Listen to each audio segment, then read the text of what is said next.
G N Suresh Nandi. ನಾವು ಯಾವಾಗಲೂ ಇದೇ ರೋಡಲ್ಲೇ ಓಡಾಡೋದು. ಯಾರು ಕಣ್ಣೂ ಬಿಡ್ತಾ ಇಲ್ಲ. ಹುಟ್ಟಿದ ಮಕ್ಕಳು ಹುಟ್ಟಿದ ತಕ್ಷಣ ಕಣ್ಣು ಬಿಟ್ಟು ಮಾತಾಡ್ತವೆ, ನೋಡ್ತವೆ. ಈ ರಾಜಕಾರಣಿಗಳ ಕಣ್ಣಕ್ಕೆ ಬೀಳಲ್ಲ ಇದು. ಇಲ್ಲಿ ದೇವಸ್ಥಾನ ಇದೆ, ಭೋಗನಂದೀಶ್ವರ ಸ್ವಾಮಿ, ಸುಪ್ರಸಿದ್ಧವಾದಂಥ ದೇವಸ್ಥಾನ. ಅದಕ್ಕೆ ಹೋಗ್ತಾನೆ ಇರ್ತಾರೆ, ಬರ್ತಾನೆ ಇರ್ತಾರೆ.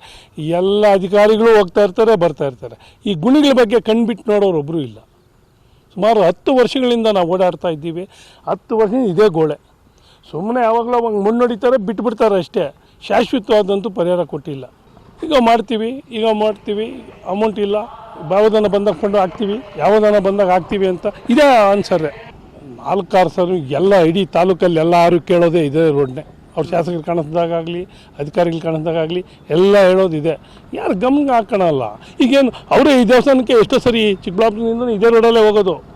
ಮುದ್ದೇನಹಳ್ಳಿ ವಿಶ್ವೇಶ ಸಂಸ್ಥಾನ ಇದೆಯಲ್ಲ, ಅದಕ್ಕೂ ಇದೇ ರೋಡಲ್ಲೇ ಹೋಗೋದು. ಏನೋ ಕಣ್ಬಿಟ್ಟು ನೋಡಿ. ಜನಗಳು ಸುಮಾರು ಜನ ನನ್ನ ಕಣ್ಣು ಮುಂದೆನೇ ಬಿದ್ದು ಕೈ ಕಾಲು ಮುರ್ಕೊಂಡಿರೋ ಸುಮಾರು ಜನ ಇದ್ದಾರೆ.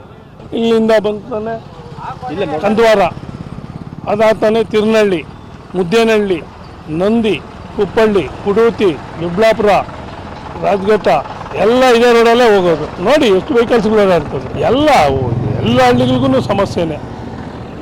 ದೇವನಹಳ್ಳಿಗೂ ಹೋಗುತ್ತೆ, ದೊಡ್ಡಬಳ್ಳಾಪುರ ಹೋಗುತ್ತೆ, ಎಲ್ಲ ದೊಡ್ಡಬಳ್ಳಾಪುರ ತಾಲೂಕು ಹೋಗುತ್ತೆ, ದೇವನಹಳ್ಳಿ ತಾಲೂಕು ಹೋಗುತ್ತೆ, ಎಲ್ಲ ತಾಲೂಕುಗಳಿಗೂ ಹೋಗುತ್ತೆ. ಇದೇ ರೋಡಲ್ಲೇ ಹೋಗೋದು. ಎಲ್ಲರಿಗೂ ಸಮಸ್ಯೆನೇ. ನೋಡಿ ಬಸ್ಸುಗಳು ನೋಡಿ ನೀವೇ ನೋಡಿ, ಎಲ್ಲಿ ನೋಡಿ ನೀವೇ ಕಣ್ಣಾರೆ ನೋಡಿ. ಗಮನಿಸ್ತಾ ಇಲ್ಲ ಯಾರು ಕಿವಿ ಮೇಲೆ ಹಾಕಂತ. ಸುಮಾರು ವರ್ಷಗಳಿಂದ ಇದೇನೆ, ಸುಮಾರು ವರ್ಷದಿಂದ ಇದೇ ಸಮಸ್ಯೆನೇ. ಯಾವಾಗ ಕಣ್ಣು ಬಿಡ್ತಾರೋ ಏನೋ ನೋಡೋಣ, ಕಾದು ನೋಡೋಣ. ಮಳೆ ಬಂದಾಗ ಸುಮಾರು ಜನ ನನ್ನ ಕಣ್ಣು ಮುಂದೆ ದಿನಕ್ಕೆ 3-4 ಜನ ಬೀಳ್ತಾರೆ. ಆಗಿದೆ. ಪ್ಯಾಚರ್ಸ್ ಹಾಕಂತಾರೆ, ಹಾಸ್ಪಿಟ್ಲಿಗೆ ಹೋಗ್ತಾರೆ. ಏನಪ್ಪ ಇನ್ನೇನು ಮಾಡೋಕ್ಕಾಗ್ತದೆ ಅಂತಾರೆ. ರಾಜ್ಯದಲ್ಲಿ ಇನ್ನೂ ಭಯಂಕರ. ರಾತ್ರಿ ಟೈಮ್ ಇನ್ನೂ ಭಯಂಕರ. ರಾತ್ರಿ ಟೈಮ್ ಅಂತೂ ಕಾಣಿಸೋದೇ ಇಲ್ಲ. ಗುಣಿಗಳೆಲ್ಲ ಎಲ್ಲಿ ಗಾಡಿ ಇಳಿಸ್ಬೇಕು, ಎಲ್ಲಿ ಇಳಿಬಾರ್ದು ಅನ್ನೋದೇ ಗೊತ್ತಾಗಲ್ಲ, ದಾರಿನೇ ಗೊತ್ತಾಗಲ್ಲ. ರಾತ್ರಿ ಟೈಮ್ ಅಂತೂ ಇನ್ನೂ ತುಂಬ ಸಮಸ್ಯೆನೇ. ರಾತ್ರಿ ಟೈಮ್ ಎಲ್ಲಿ ಹೋಗ್ಬೇಕೋ ಏನು ಮಾಡಬೇಕೋ ಗೊತ್ತೇ ಆಗೋದಿಲ್ಲ. ಗಾಡಿ ಚಕ್ರ ಎಲ್ಲಿ ಬಿಡ್ಬೇಕು ಅನ್ನೋದೇ ಗೊತ್ತಾಗಲ್ಲ. ಆವಾಗಲೇ ಬೀಳೋದು ಜಾಸ್ತಿ. ರಾತ್ರಿ ಹೊತ್ತಲೇ ಸುಮಾರು ಜನ ಬೀಳೋದು. ಜಿ ಎನ್ ಸುರೇಶ್ ಅಂತ ನಂದಿ. ದುಡ್ಡು ಕೊಟ್ಟಿಲ್ಲ ಅಂತ ಕೇಳ್ತಾರೆ. ನಾವೇನು ಮಾಡೋಣ? 2,000 ದುಡ್ಡು ಕೊಟ್ಟಿದ್ದೀವಲ್ಲ, ಇನ್ನೇನು ನಿಮ್ಗೆ ರೋಡಿಗೆಲ್ಲ ಮಾಡ್ಕೊಡ್ಬೇಕಾ? ಎಲ್ಲರೂ ಹಂಗೆ ಅಂತಾರೆ ಸರ್. ನಗರಸಭೆಯವರು ಹಂಗೆ ಅಂತಾರೆ, ಈ ಕಡೆ ಪ್ರದೀಪ್ ಈಶ್ವರು ಹಂಗೆ ಅಂತಾರೆ, ಆಮೇಲೆ MP ಕೇಳಿಗೂ ಅವರು ಹಂಗೆ ಅಂತಾರೆ. ನನ್ನ ಹತ್ರ ದುಡ್ಡಿಲ್ಲಪ್ಪ, ನಾನು ಇದ್ದಿದ್ದೆ ಮಾಡ್ತೀನಿ ಅಂತಾರೆ ಸರ್. ನಾವೇನು ಸರ್ ಮಾಡೋದು? ಟ್ಯಾಕ್ಸ್ ಒಂದು ದಿವಸ ಟ್ಯಾಕ್ಸ್ ಕಟ್ಟಿಲ್ಲ ಅಂತಂದ್ರೆ ಗಾಡಿಗೆ ಇದು ಮಾಡ್ತಾರೆ, ರೂಟ್ ಟ್ಯಾಕ್ಸು. ಇನ್ನೇನು ಸರ್ ಇದಕ್ಕಿಂತ ಇನ್ನೇನು ಸರ್ ಹೇಳೋಣ? ನಾವು ಹೇಳಿ ಸಾಕಾಗೋಗ್ಬಿಟ್ಟಿದ್ದೆ ಸರ್. ಒಂದು ದಿವಸ ಒಂದು ಗಾಡಿ ಮೊನ್ನೆ 2 ಟೈರು ಒಂದೇ ಸಲ ಹೊಡೆದೋಯ್ತು. ಮತ್ತೆ 2 ಟೈರ್ ತೊಗೊಂಡೋಗಿ ಬೊಟ್ಟಿಗೆ ತೊಗೊಂಡು ಆಟೋಗೆ ಟೈರ್ಗೆ ಹಾಕೊಂಡು ಓಡಿಸ್ತಾ ಇದ್ದೀವಿ ಸರ್. ಮಳೆ ಬಂದು ನಾವು ಈ ಕಡೆ ರೂಟೇ ಬರೋಲ್ಲ ಸರ್. ನಾವು ಗಾಡಿ ಕಾಣಿಸೋದೇ ಇಲ್ಲ. ಒಳ್ಳೆ ಅದೇ ಹೇಳ್ತಾ ಇದ್ದೀನಿ ಸರ್ ಇವ್ರೆಲ್ಲರೂ ಪ್ಯಾಸೆಂಜರ್ಗೆ. ಹಳೆ ಕಾಲದಲ್ಲಿ ಬೂಂದಿ ಅಥವಾ ಕೀರ್ ಕೊಡೋರು ಆ ಥರ ಆಗೋಗ್ಬಿಟ್ಟಿದೆ ನಮ್ಮ ರೂಟು. ಏನಮ್ಮ ಮಾಡೋದು ಅಂತ ಹೇಳ್ಕೊಂಡು ಬರ್ತಾ ಇದ್ದೀನಿ ಸರ್. ವಿಜಯ್ ಕುಮಾರ್ ಅಂತ. ಇಲ್ಲ, 1 ರೂಪಾಯಿ ಕೆಲಸ ಆಗ್ತಾ ಇಲ್ಲ ಸರ್, ಎಲ್ಲಿ ಆಗ್ತಾ ಇಲ್ಲ. ತುಂಬ ರೋಡ್ ಅಧ್ವಾನ. ಈ ಸರ್ಕಾರದಲ್ಲಿ ಇರೋ ಶಾಸಕರಾಗಲಿ, ಉಸ್ತುವಾರಿ ಮಂತ್ರಿಗಳಾಗಲಿ, ಈ ನಗರಸಭೆ ಪ್ರತಿನಿಧಿಗಳಾಗಲಿ ಯಾರು ತಲೆನೇ ಕೆಡಿಸ್ಕೊತಾ ಇಲ್ಲ. ಯಾರನ್ನ ಬೀಳಲಿ, ಯಾರನ್ನ ಎದ್ಲಿ, ಯಾರನ್ನ ಹಾಸ್ಪಿಟ್ಲಿಗೆ ಹೋಗಲಿ, ಯಾರನ್ನ ಕಾಲು ಮುರ್ಕೊಳ್ಳಿ, ಯಾರನ್ನ ಕೈ ಮುರ್ಕೊಳ್ಳಿ, ಅವ್ರ ಪಾಡು ಅವ್ರು ಚೆನ್ನಾಗಿರ್ತಾರೆ. ಅವ್ರಿಗೆ ಯಾರೋ AC ಕಾರ್ಯಗಳನ್ನ ಓಡಾಡ್ತಾರೆ, ಯಾವುದೋ ಬೇರೆ ರೋಡಲ್ಲಿ ಹೋಗ್ತಾರೆ. ಅವ್ರಿಗೆ ಏನು ಬೇಕು ಅನುಭವಿಸ್ತಾ ಇರೋರು ಬಡವ್ರು. ಇಲ್ಲಿ ನಮ್ಮಂಥ ಬಡವರು. ನಾನೇ 2 ಸರ್ತಿ ಬಿದ್ದಿದ್ದೀನಿ ಸರ್, ಸೈಕಲಲ್ಲಿ ನಾನೇ 2 ಸರ್ತಿ ಬಿದ್ದಿದ್ದೀನಿ. ಯಾರೋ ಬಂದು ಎತ್ತಿದ್ರು. ಏನು ಮಾಡ್ತೀರಾ? ಯಾರು ಕೇಳೋದು ನಾವು? ಏನೋ ನಿಮ್ಮ ಮುಖಾಂತರ ಇದು ರೋಡ್ ಆದರೆ ನಿಮಗೆ ತುಂಬ ಧನ್ಯವಾದಗಳು ಹೇಳೋದಕ್ಕೆ ಇಷ್ಟಪಡ್ತೀನಿ. ನಮ್ಮ ಹೆಸರು ಪಾಪಣ್ಣ ಅಂತ. ಇಲ್ಲಿ ಅಗಸಾಟ್ಲು ಬೀಳ್ತಾನೆ ಇದ್ದೀವಿ ನಾವು. 40 ಹೀಗೆ ಇದೆ. ಅವಾಗವಾಗ ಏನೋ ಹಾಕ್ತಾರೆ, ಬಟ್ ಜನನಿತ್ಯ ಭೂಮಿ ನೆಂದಾಗ ಲಾರಿಗೆ ಓಡಾಡೋದ್ರಿಂದ ತುಂಬ ಕಷ್ಟ ಇದೆ. ಯಾವಾಗ ನೋಡಿದ್ರು ಇದೇ ಆಗೋಯ್ತು. ಒಂದು ಸತಿ ಸಿಮೆಂಟ್ ರೋಡ್ ಹಾಕ್ಸ್ಬಿಟ್ಬಿಟ್ರೆ ಶಾಶ್ವತವಾಗಿ ಚೆನ್ನಾಗಿರುತ್ತೆ. ನಮ್ಮ ನೋಡ್ಕೊಳ್ಬೇಕು ಅಧಿಕಾರಿಗಳು, ಅವರೆಲ್ಲರೂ. ಈ ದಾರಿ ಬಹಳ ವೆಹಿಕಲ್ಸ್ ಓಡಾಡೋ ಅಂಥ ಜಾಗ, ನಮಗೆಲ್ಲ ಅನುಕೂಲ ಆಗುತ್ತೆ. ನಾವು 40 ವರ್ಷದಿಂದ ಪುರೋಹಿತ ಓಡಾಡ್ಕೊಂಡೇ ಇದ್ದೀವಿ. ಹೀಗೆ ಇದೆ, ಬಿದ್ದರೆ ಎದ್ದೇಳೋಕ್ಕಲ್ಲ, ಬರೀ ಗುಣಿಗಳೇ ಎಲ್ಲ ಕಡೆ. ಕೆಲವು ಕಡೆ ಏನೋ ಸ್ವಲ್ಪ ಚೆನ್ನಾಗಿದೆ, ಆ ನೆಂದಾಗ ಎಲ್ಲ ಹೊರಟೋಗುತ್ತೆ. ಅದು ಸಿಮೆಂಟ್ ರೋಡ್ಗೆ ಏನಾದರೂ ಒಂದು ವ್ಯವಸ್ಥೆ ಮಾಡಬೇಕು. ಅಧಿಕಾರಿಗಳೆಲ್ಲರೂ ಸ್ವಲ್ಪ ಉಪಯೋಗಿಸಿ ತಮಗೆ ಬಂದಿರತಕ್ಕಂಥ ಅದರಲ್ಲಿ ಖರ್ಚು ಮಾಡಿ ದಾರಿಯನ್ನು ಚೆನ್ನಾಗಿ ಮಾಡಿದ್ರೆ ಜನಕ್ಕೆ ಒಳ್ಳೆ ಅನುಕೂಲ ಆಗುತ್ತೆ. ನಿಮ್ಮ ಹೆಸರು ಶಾಶ್ವತವಾಗಿ ಉಳಿಯುತ್ತೆ.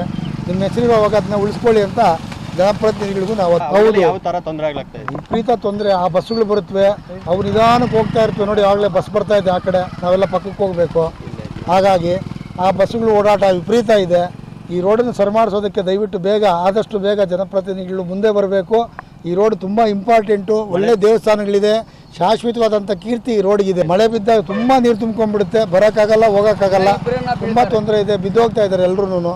ನಾವೇ ಬಿದ್ದಿದ್ದೀವಿ ಎಷ್ಟೋ ಸತಿ, ಆದ್ರೂ ನಾವು ಜೀವನ ಮಾಡಲೇಬೇಕು, ಹೋಗಲೇಬೇಕು. ಸರ್, ಈ ರೋಡ್ ಸುಮಾರು ವರ್ಷಗಳಿಂದ ಹಿಂಗೆ ಇದೆ, ಯಾರೂ ತಲೆ ಕೆಡಿಸ್ಕೊತಾ ಇಲ್ಲ.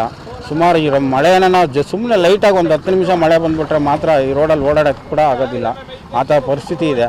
ಆ MLA ಅಂತೂ ನೋಡೇ ಇಲ್ಲ. ಅದು ಯಾರು ಬರ್ತಾರೋ, ಅದು ಯಾರು ಹೋಗ್ತಾರೋ, ಅದು ಏನು ರೋಡ್ಗಳಾಗ್ತಾ ಇದೆಯೋ, ನಾನು ಅಲ್ಲಿಂದ ಇಷ್ಟು ದುಡ್ಡು ತಂದೆ, ಈ ದುಡ್ಡು ತಂದೆ ಅಂತೆಲ್ಲ ಹೇಳ್ತಾರೆ. ಬಟ್ ಎಲ್ಲಿ ಏನು ಮಾಡಿದ್ದಾರೆ ಅಂತ ಕೂಡ ಗೊತ್ತಿಲ್ಲ. ಆ ಥರ ಪರಿಸ್ಥಿತಿ ಇದೆ. ಸುಮಾರು ಅಂದರೆ ಮಳೆ ಬಂತು ಅಂದರೆ ದಿನಕ್ಕೆ ಒಂದು 10 ರಿಂದ 20 ಜನ ಈ ರೋಡಲ್ಲಿ ಬೀಳೋದಂತೂ ಖಚಿತ ಸರ್, ಅದಂತೂ ನಿಜ. ಆಂಬ್ಯುಲೆನ್ಸ್ ಅಂತೂ ಬಂದರೆ ಅಲ್ಲಿಂದ ಇಲ್ಲಿಗೆ ಬರೋಕ್ಕೆ ಒಂದು 10 ನಿಮಿಷ ಬೇಕು, ಇನ್ನು ಪ್ರಾಣ ಏನು ಉಳಿಯುತ್ತೆ ಸರ್. ನಿಜಾನ ಹೇಳ ಸರ್. ಅಷ್ಟೇ ಸರ್, ಥ್ಯಾಂಕ್ ಯು ಸರ್. ಇವಾಗ ಈ ರೋಡ್ ಪರಿಸ್ಥಿತಿ ತಿಂಗಳಿಗೆ ಒಂದು 20-30 ಜನ ಬೀಳ್ತಾರೆ ಇಲ್ಲಿ.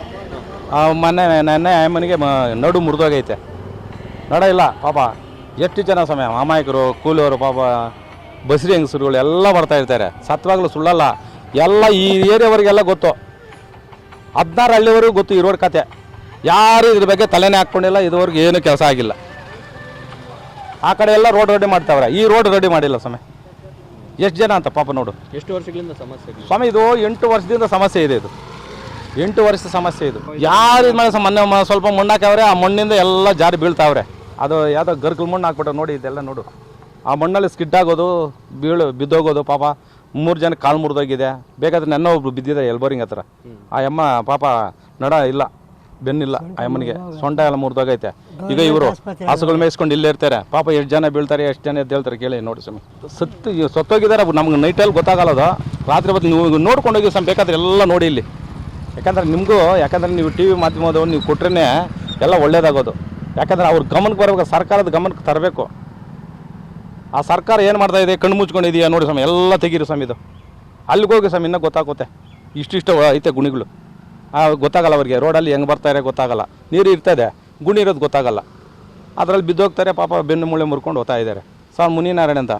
ಹೋಗ್ಬಿಟ್ಟಿದೆ. ಮಕ್ಳನ್ನ ಕರ್ಕೊಂಡು ಹೋಗೋದು, ಗಾಡಿ ಓಡ್ಸೋಕ್ಕಾಗಲ್ಲ, ಅಷ್ಟು ಕೆಸರಾಗೋಗ್ಬಿಟ್ಟಿರುತ್ತೆ. ಯಾರಿಗೆ ಹೇಳಿದ್ರು ಯಾರಿಗೇನು ಕೇರ್ ಮಾಡೋದಿಲ್ಲ. ಓಟ್ ಹಾಕಿಸ್ಕೋಬೇಕಾದ್ರೆ ಬಂದು ಓಟ್ ಹಾಕಿಸ್ಕೊಂಡು ಹೋಗ್ತಾರೆ. ರೋಡ್ ನೋಡಿದ್ರೆ ನಮಗೆ ಬೇಜಾರಾಗೋಗುತ್ತೆ. ಮೇಯ್ನಾಗೆ ಮಕ್ಳುಗಳು ಹಿಂದೆ ಕೂತಿರ್ತಾರೆ, ಅವ್ರನ್ನ ಬ್ಯಾಲೆನ್ಸ್ ಮಾಡಬೇಕು. ರೋಡಲ್ಲಿ ಗಾಡಿಗಳು ಶೇಕ್ ಆಗ್ತಾ ಇರುತ್ತೆ. ದಯವಿಟ್ಟು ರಿಕ್ವೆಸ್ಟ್ ಮಾಡ್ಕೋತೀವಿ, ರೋಡ್ ಪ್ಲೀಸ್ ರೆಡಿ ಮಾಡಿಸ್ಕೊಡಿ ನಮಗೆ. ನಮಸ್ಕಾರ, ನನ್ನ ಹೆಸರು ಮಂಜುಳಾ. ನಾವು ಬೆಂಗಳೂರಿಂದ ಬಂದಿರೋದು. ಇವಾಗ ತಾನೇ ಹೇಳ್ಕೊಂಡು ಬಂದೆ, ರೋಡಲ್ಲಿ ಈ ಥರ ರೋಡ್ ಇದೆ, ನೀವೆಲ್ಲ ಕಂಪ್ಲೇಂಟ್ ಮಾಡಬಾರ್ದಾ, ಹಿಂಗಿದೆ ಹೆಂಗಿದೆ ಅಂತ. ನಾವು ಹಾಸ್ಪಿಟ್ಲಿಗೆ, ಇಲ್ಲಿ ಸಾಯಿಬಾಬಾ ಹಾಸ್ಪಿಟ್ಲ್ ಹತ್ರ ನೋಡೋಕೆ ಬಂದಿದ್ವಿ. ಅದಕ್ಕೋಸ್ಕರ ಎಲ್ಲ ಸ್ವಲ್ಪ ಹೇಳ್ಬಿಟ್ಟು ಇದು ಮಾಡಿಸಿ. ತುಂಬ ತೊಂದರೆ ಆಗ್ತಾಯಿದೆ ಜನಗಳಿಗೆಲ್ಲ. ನಾವು ಮೊನ್ನೆ ಹೋದ ಮಂತಲ್ಲೂ ಬಂದಿದ್ವಿ, ಇದೇ ಥರನೇ ತೊಂದರೆ ಆಯಿತು. ಎಲ್ಲ ಟ್ರಿಪ್ಪಿಗೆ ಅಂತ ಬಂದಿದ್ವಿ. ಎಲ್ಲರಿಗೂ ನಮಸ್ಕಾರ. ನನ್ನ ಹೆಸರು ಮಂಜು ಅಂತ. ನಾವು ಬೆಳಗ್ಗೆಯಿಂದ ಸಂಜೆವರೆಗೂ ಇದೇ ರೋಡಲ್ಲಿ ಓಡಾಡ್ತೀವಿ. ನೋಡಿ, ಪ್ಯಾಸೆಂಜರು ಪಾಪ ಎಲ್ಲ ಕರ್ಕೊಂಡು ಚಿಕ್ಕಬಳ್ಳಾಪುರದಿಂದ ನಂದಿಗೆ ಓಡಿಸ್ತಾ ಇರ್ತೀವಿ. ಇದೇ ರೋಡಲ್ಲಿ ಹೋಗ್ಬೇಕು. ಅವ್ರು ಕೊಡೋ 10 ರೂಪಾಯಿಗೆ ಇನ್ನೂ 1000 ರೂಪಾಯಿ ನಾವು ಕೈನಿಂದ ಹಾಕಿ ರಿಪೇರಿ ಮಾಡಿಸ್ಬೇಕು. ಆದ್ರೂ ಇದೇ ರೋಡಲ್ಲೇ ಹೋಗ್ಬೇಕು, ಇದೇ ರೋಡಲ್ಲೇ ಬರಬೇಕು. ಮೊನ್ನೆ ರಚ್ಚಾಗಿತ್ತು, ಅದು ನೆಲ್ಲ ಹಾಕಿದ್ರೆ ಗದ್ದೆ ಥರ ಬೆಳ್ಕೊಂಡ್ಬಿಡ್ತಾ ಇತ್ತು. ಆದರೆ ನೋಡಿ, ಗಾಡಿ ನಾವು 10 ರೂಪಾಯಿ 20 ರೂಪಾಯಿಗೆ ಓಡಿಸಿದ್ರೇನು ಇನ್ನು ಮುಂದೆ ಸ್ಯಾಕಪ್ ಜಾರೆಲ್ಲ ಕಟ್ಟಾಗ್ತಾ ಇರ್ತದೆ. ಓಡಿಸ್ತಾ ಇರಬೇಕು. ಇನ್ನೂ 1000 ರೂಪಾಯಿ ನಾವು ಕೈನಿಂದ ಹಾಕಿ ಓಡಿಸ್ತಾ ಇರಬೇಕು. ಆದ್ರೂ ಇನ್ನು ವಿಧಿ ಇಲ್ಲ. ಈ ರೋಡ್ ಬಿಟ್ಟರೆ ಇನ್ನು ಬೇರೆ ರೂಟ್ ಇಲ್ಲ. ಆ ಕಡೆ ಅಂದರೆ ಫುಲ್ ಟ್ರಾಫಿಕ್ ಇರುತ್ತೆ, ಓಡ್ಸೋಕ್ಕಾಗಲ್ಲ, ಹಂಸ ಎಲ್ಲ ಇರುತ್ತೆ. ಇದ್ರ ನಮಗೆ ವಿಧಿ ಇಲ್ಲ, ಓಡಿಸ್ಬೇಕು. ಜನಕ್ಕಾಗಿ ನಾವು ದುಡಿತಾ ಇದ್ವಿ, ಆದರೆ ಕಷ್ಟ ಬಿದ್ದು ಓಡಿಸ್ತಾ ಇದ್ದೀವಿ. ನೋಡಿ, ಈ ಥರ ಇದೆ ರೋಡು. ಯಾರೂ ಅದು ಗಮನಕ್ಕೆ ತರ್ತಾ ಇಲ್ಲ. ದಯವಿಟ್ಟು ಒಂದು ಸ್ವಲ್ಪ ಇದು ಮಾಡ್ಕೊಳ್ಬೇಕಂತೇಳಿ ಹೇಳ್ತಾ ಇದ್ದೀವಿ. ಆಗ್ತಾ ಇಲ್ಲ ಸರ್, ಅವ್ರ ಮೇಲೆ ಹೇಳಿ ಇವ್ರ ಮೇಲೆ ಇದು ಮಾಡ್ತಾ ಇದ್ದಾರೆ. ಸುಮ್ಮನೆ ನಾನು ಮಾಡ್ತಾ ಇದ್ದೀನಿ, ಎಲ್ಲ ಮಾಡ್ತಾ ಇದ್ದೀನಿ ಅಂತಾರೆ. ಆದರೆ ಆಗ್ತಾ ಇಲ್ಲ, ನಮ್ಗೆ ವಿಧಿ ಇಲ್ಲ. ಈ ರೋಡ್ ಬಿಟ್ಟರೆ ಬೇರೆ ದಾರಿನೇ ಇಲ್ಲ. ಮತ್ತೆ ಅಲ್ಲಿ ಬಂದರೆ ನೋಡಿ, ಎಲ್ಲ ಮೊನ್ನೆ 4-5 ಜನ ಬಿದ್ದೋಗಿದ್ರ ರೋಡಲ್ಲಿ. ಅವ್ರನ್ನ ನಾವೇ ಎತ್ತಿದ್ವಿ. ಎಲ್ಲ ಪಾಪ ಕೆಸರಾಗಿ ಎಲ್ಲ ಆಗಿತ್ತು. ಅವ್ರನ್ನೇ 2 ವೀಲರಲ್ಲಿ ಸ್ವಲ್ಪ ಮಾಡಿದ್ರೆ ಬಿದ್ದೋಗ್ತಾರೆ. ನೋಡಿ, ಈ ಥರ ಇದೆ ರೋಡು. ಇನ್ನೇನು ಮಾಡ್ತಾರೆ, ವಿಧಿ ಇಲ್ಲ. ಸಂಪಾದನೆ ಮಾಡಬೇಕಂತ ಮಾಡ್ತಾ ಇದ್ದೀವಿ ಅಷ್ಟೇ, ವಿಧಿ ಇಲ್ಲ. ಮಂಜು ಅಂತ ನಮ್ಮ ಹೆಸರು ಸರ್.